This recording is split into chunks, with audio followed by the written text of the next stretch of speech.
in more ways than physically. It was paralyzing emotionally.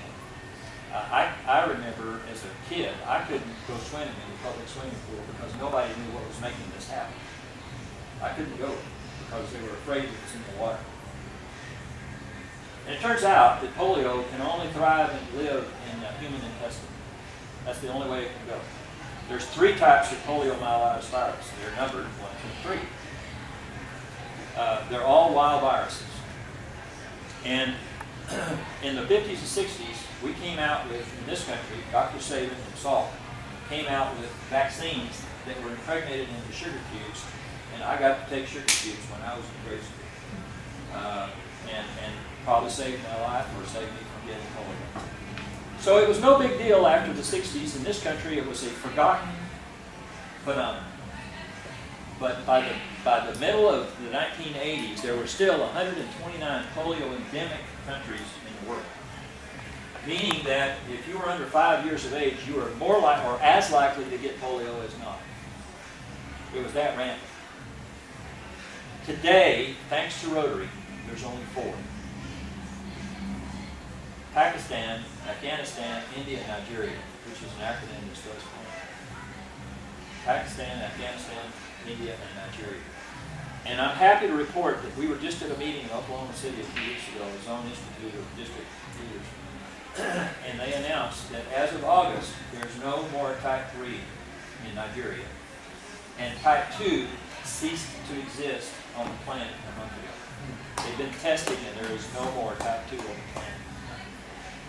The significance of this is that there's only been one other time in written human history we've eliminated a disease from the planet.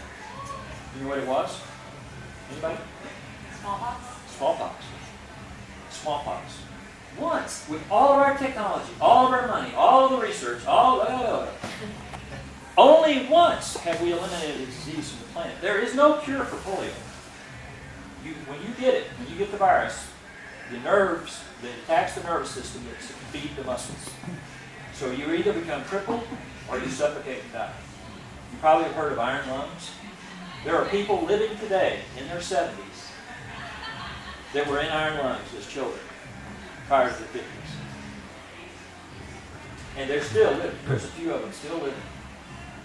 Still looking in the mirror at the people that are visiting in the room as they lay on their backs in these bellows. In effect. And it's amazing. And what happened was this. I think it's a great story. In 1979, Dr. Sabin came to the Rotary Foundation Board of Trustees and said, I wish you guys would start thinking about doing more grants and more research projects and try to get something going where you emphasize health. And as a result of that, the subsequent 2 years later, the president of Rotary International came out with a new grant program called Health Under Humanities, the 3H grant. I'm sure you've heard of it. And the 3H grant project was announced in a Rotarian magazine, which goes around the world. All 1.2 million members of Rotary get a monthly magazine for Rotary in their language. Well, in 9 languages. They have to know one of their languages. But anyway, they get this. Well, in the Philippines, there was a small club. In fact, it was about the same size as your club. And they were on an out island in the Philippines. And their polio was rampant. They were sick and tired of watching their kids get sick and crippled and deal with this. They read this article and applied for a little grant. They put up their money in Rotary Foundation matched it, and they bought enough vaccine for all the kids on their island. So everybody under 5 got 2 drops of oral vaccine at that time. The following year, a guy in a job like mine, a district governor for the area, came over. I think he was from New Zealand. He flew in, made his way around the clubs in the Philippines, and he got there and he was interviewing them. What are you guys doing? What are you up to? What kind of projects are you doing? And they said, well, we have this service project we did this last year. Okay, what was that? Well, we put 2 drops, we did the grant, and he told them all about it. And he said, well, that's great. How's that working for you?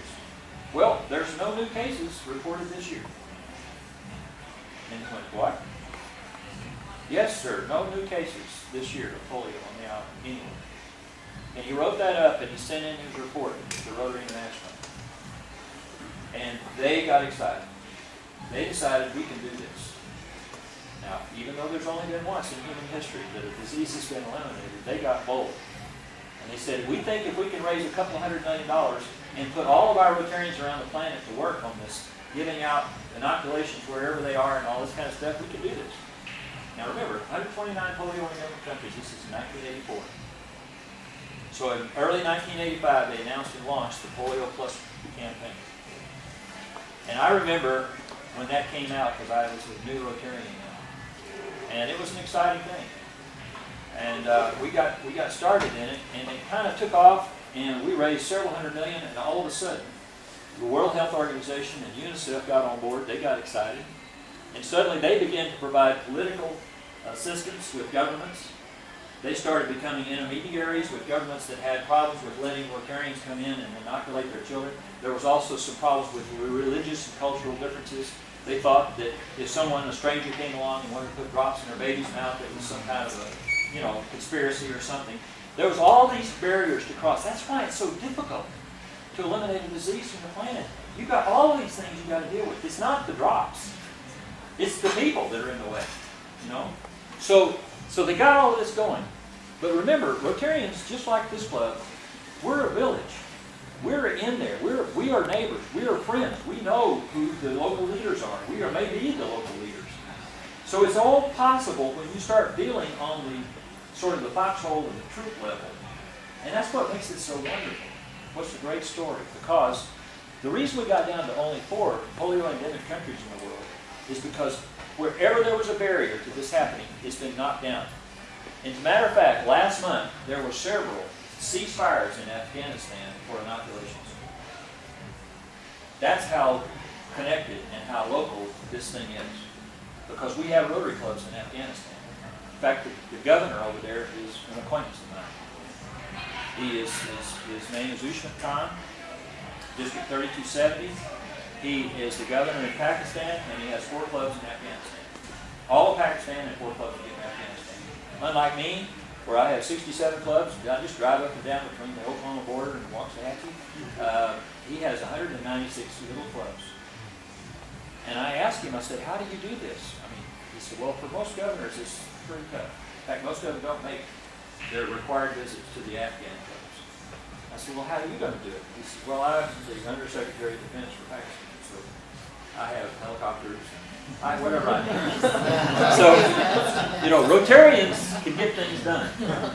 And it's impressive. It's impressive, this story.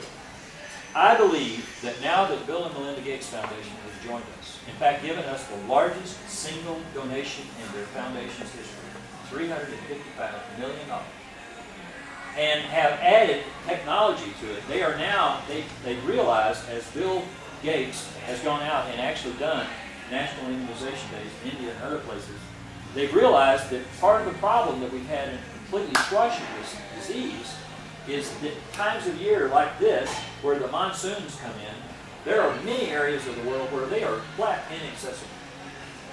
And that disease gets to regenerate and be spread all over again. Bill's answer, hovercraft. He's buying hovercraft and putting those ice chests with cold chain vaccine on the hovercraft and taking them over water and mud and slime and dirt and rocks and whatever he has to go over to get this thing done. They are dedicated, their whole foundation is dedicated to vaccine preventable diseases.